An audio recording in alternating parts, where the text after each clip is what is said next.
नमस्कार दोस्तों, किसान भाइयों। आज मैं आपको बता रहा हूँ कि आज़ादी के बाद भारत में कृषि पर कितना धन खर्च किया गया, कब किया गया, किस सरकार, किस शिक्षा कृषि मंत्री के अंतर्गत कौन कौन सी योजनाएं। आज विशेष योजनाओं पर ही बताया जाएगा। जो अभी बता रहा हूँ कि 1950 से 1980 तक का पहले बता रहा हूँ कि 1952 में सामुदायिक विकास कार्यक्रम आया। 1960 से 61 में सघन कृषि जिला कार्यक्रम आया और 1988 से 89 में किसान क्रेडिट कार्ड आए जमींदारों के लिए, ताकि वो आसानी से अपना खेती का काम बगैर साहूकारों पर निर्भर रहे, अपने लोन लेकर क्रेडिट कार्ड की सीमा, धन की लोन की सीमा बनवाकर और अपना खेती का काम करें। 2005-06 में राष्ट्रीय बागवानी मिशन आया, NHM बनाया गया और ये शरद पवार जी के टाइम में बना। और उससे पहले सुब्रमण्यम कृषि मंत्री रहे। उसके टाइम में हरित क्रांति के लिए पूरा प्लानिंग किया गया और उसमें अश्वायु, उन्नत बीज, अधिक उत्पादन के लिए फूड कॉरपोरेशन ऑफ इंडिया की स्थापना की गई और MSP की सिफारिश की गई और गेहूं पर MSP की खरीद चालू भी की गई।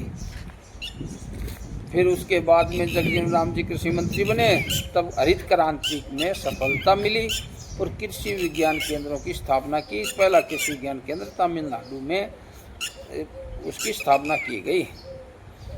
और उसके बाद शरद पवार जी का बताया मैंने, राष्ट्रीय बागवानी मिशन लागू किया 2005 में उन्होंने। खाद्य सुरक्षा मिशन लागू किया उन्होंने और खाद्य सुरक्षा मिशन के बाद राष्ट्रीय कृषि विकास योजना का भी शरद पवार जी के कृषि मंत्रालय के टाइम में हुआ। उसके बाद डॉक्टर राधा मोहन जी आए कृषि मंत्री 2014 से 19 तक। उन्होंने मृदा स्वास्थ्य कार्ड बनाया, सॉइल हेल्थ कार्ड बोलते हैं। कृषि प्रधानमंत्री कृषि सिंचाई योजना लागू की, PMKSY 2015 में।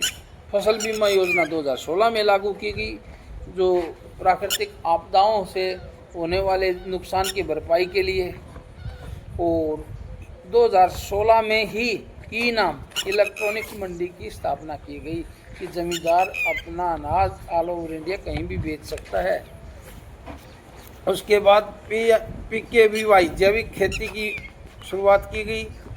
नरेंद्र सिंह तोमर बने अगले कृषि मंत्री, तब PM किसान निधि की शुरुआत की गई तोमर जी के टाइम में।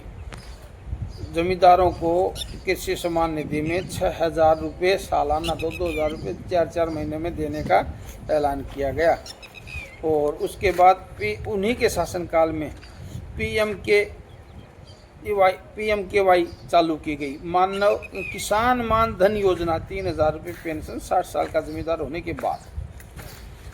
FPO का गठन किया गया, जो किसान उत्पादन संगठन था। वो कहीं से भी अपना खाद समूह में खरीद सकते हैं और बिक्री कर सकते हैं कहीं भी, और उनको ऋण सहायता आसानी से मिल जाएगी और तकनीकी लाभ भी उनको मिल जाता है। ये FPO के गठन किए गए। उसके बाद शिवराज सिंह चौहान बने कृषि मंत्री। उन्होंने डिजिटल कृषि मिशन शुरू किया अब 2025 में और उन्होंने PMDDKY धन धान्य कृषि योजना, दलहन आदि पर आत्मनिर्भरता लागू की। ये और फिर इन्होंने नमो ड्रोन दीदी महिला स्वयं सहायता समूह का भी निर्माण किया। अभी तक शिवराज सिंह चौहान ही कृषि मंत्री हैं। तो नमस्कार, अच्छा लगा तो लाइक करें, सब्सक्राइब करें, शेयर करें, कमेंट करें।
है।